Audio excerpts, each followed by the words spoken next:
Naisipan ko ngayon mag-rides kaya lang napasolo. Cardiac apple tayo. So alam na natin kung ano yung estilo sa pagsusulo. Hawak na natin ang oras, nasa sa atin na lang kung magpahinga tayo o magdire-diretso. Ilang meters na lang ay maahon na natin yung cardiac.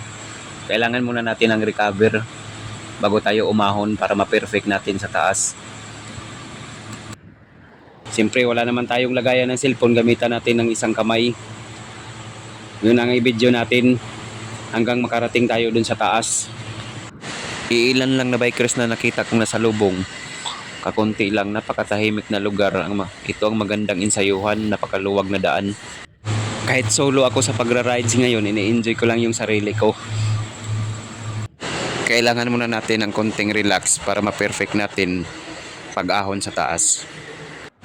Sa mga naka-MTB pala, ito pala yung gamit ko, MTB Tosik Brandon 1x, naka-8 speed lang ako, diskarte mo lang talaga ito sa pag-ahon. Kailangan mo lang ng ganito, may diskarte ka, may konting sipag at tiyaga. Hindi naman tayo nagmamadali sa pag-ahon at parang pinaka-ensayo mo na rin ito sa iyong pagbibisikleta.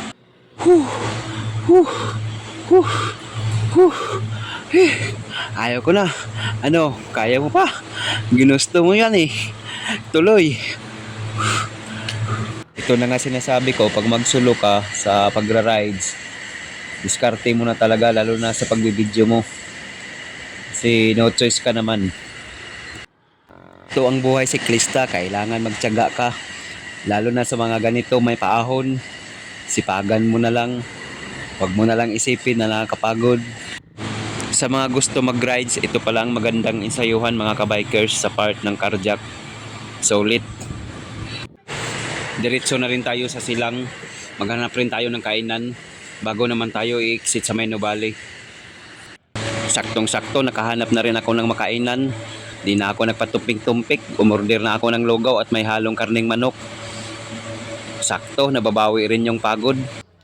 Solid na to para sa akin. Itong sakto rin pagdating ko dito, marami ding mga siklista na mga kumakain. Pa-exit na sa Maino Valley. Konting bilis na hanggang sa makauwi. Marami pong salamat. Hanggang dito na lang at ingat lahat ng bikers. Sa sunod ulit ng aking pagra-ride.